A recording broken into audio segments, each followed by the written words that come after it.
On parlait... Voilà, donc Oui, vous me, dites-moi. vous me demandez combien la conscience m'importe, ou plutôt si j'étais dans une dynamique de maternité consciente. Oui, c'est ça que je voudrais savoir, c'est que comment votre expérience de vie a impacté sur votre vision de maternité consciente et qu'est-ce que ça change en fait d'avoir été un enfant désiré, d'avoir été ou non, d'avoir eu un projet de naissance pour Quel soi, qu'il soit, quel quel qu'il qu'il soit. soit. Alors, je vous Ça, invite à développer, expliquez-nous. alors, un projet de vie conscient, ça veut dire effectivement être dans un projet partagé de naissance entre les deux parents. Ça veut dire que les deux parents disent oui et pour eux-mêmes de devenir père et mère et pour partager cette aventure entre eux. Donc, on est et avec soi-même dans ce projet et on est ensemble. Et j'ai l'impression qu'en vous parlant là à l'instant, on va pouvoir décliner ce relationnel tout au long de cette vie de, de, de, De femme ou d'homme. de femme ou d'homme, voilà, tout au long de sa vie. Donc, alors, vous avez rappelé que moi, j'avais compris l'importance d'être désiré en fonction des conditions de ma conception, à savoir que pendant la guerre, mes parents étaient des juifs polonais cachés en France et qu'il y a eu une rumeur fausse, qui s'est avérée fausse, mais la rumeur a existé, qui a fait que une femme enceinte ou ayant un enfant de moins de 1 an ne serait pas déportée dans les camps. Mhm.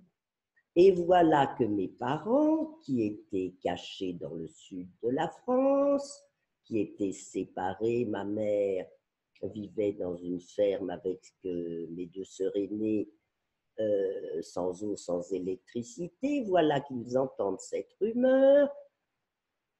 Et mon père veut sauver la mère de ses filles, puisque lui-même a perdu sa mère quand il avait 3 ans.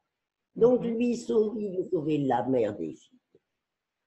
Ma mère est en deuil de sa mère depuis 1 an et cette perspective la réveille, la sort de son deuil et elle est OK, elle aussi, pour sauver ses filles.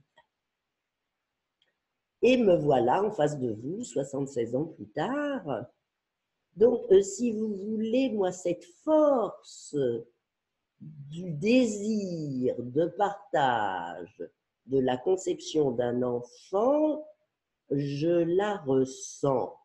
Je sais qu'elle importe et qu'elle donne d'emblée un droit à exister. C'est ce que vous avez ressenti pour vous? Mais c'est ce que je ressens toujours, j'ai presque envie de dire. Hein, là, si vous voulez, c'est ce désir, c'est cette force de vie qui nous anime, partagée, qui va faire en sorte que on a le droit à exister en tant que personne. Mais c'est là où j'avais Parce une que sinon, question. la conception d'un enfant, je veux dire, hein, avant la contraception, et bien sûr, on va parler du fait que je suis une gynécologue de première génération qui a prescrit la pilule et la contraception. Donc, si vous voulez, il y a toujours eu des enfants désirés de tout temps, de tout temps. Il n'empêche que sans contraception consciente et effective, il est plus difficile d'être dans le partage d'un enfant désiré, puisque on dit à ce moment-là que l'on tombe enceinte.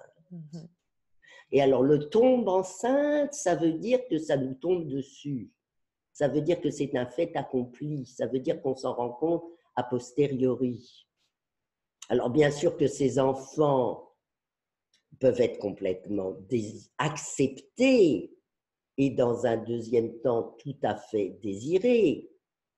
Il n'empêche que cette conception a eu lieu dans la rencontre de deux inconscients, de l'inconscient des deux protagonistes, et pas dans une relation consciente. Et je pense que le fait de concevoir un enfant dans le désir partagé permet de donner un droit à exister, puisque c'est la rencontre de deux personnes et pas de deux inconscients. Ce que je veux dire, c'est que ça élague déjà des encombrements de notre histoire, de nos histoires individuelles qui se rencontrent, de nos histoires ancestrales. Ça veut dire que si on conçoit cet enfant à nous deux, eh ben déjà, on élimine quand même des contentieux ancestraux. Même si les raisons pour lesquelles on met en route un enfant sont, dans votre cas, une condition de survie, même si après, ça s'est avéré erroné. Dans d'autres cas, ça va être une conception d'enfant pour des histoires d'argent, je ne sais pas. En tout cas, Ben, de terrain.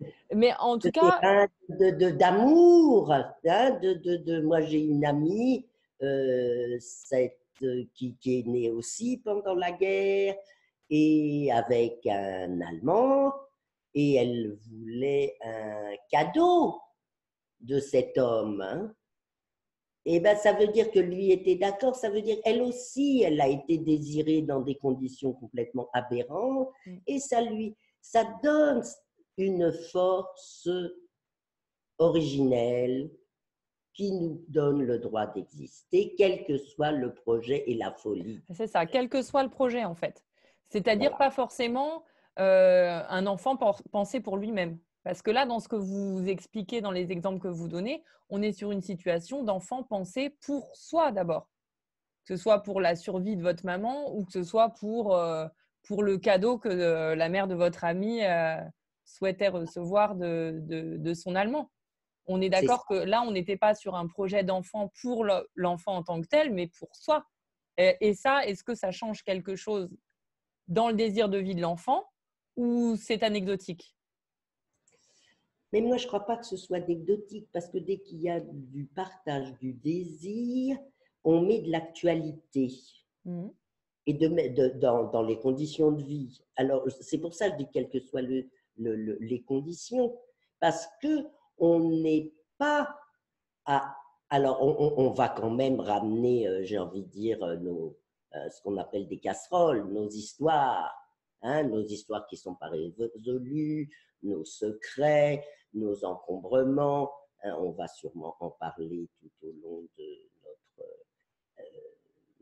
collaboration. Mais si vous voulez, je trouve que déjà ça en enlève. Ça permet déjà à celui qui arrive d'être considéré d'une façon à part entière. C'est ça que je dirais. D'accord. Bah, c'est une très belle définition de la maternité conscience et du cadeau que ça peut être pour l'enfant de naître dans ces conditions-là. Et vous parliez Voilà. des...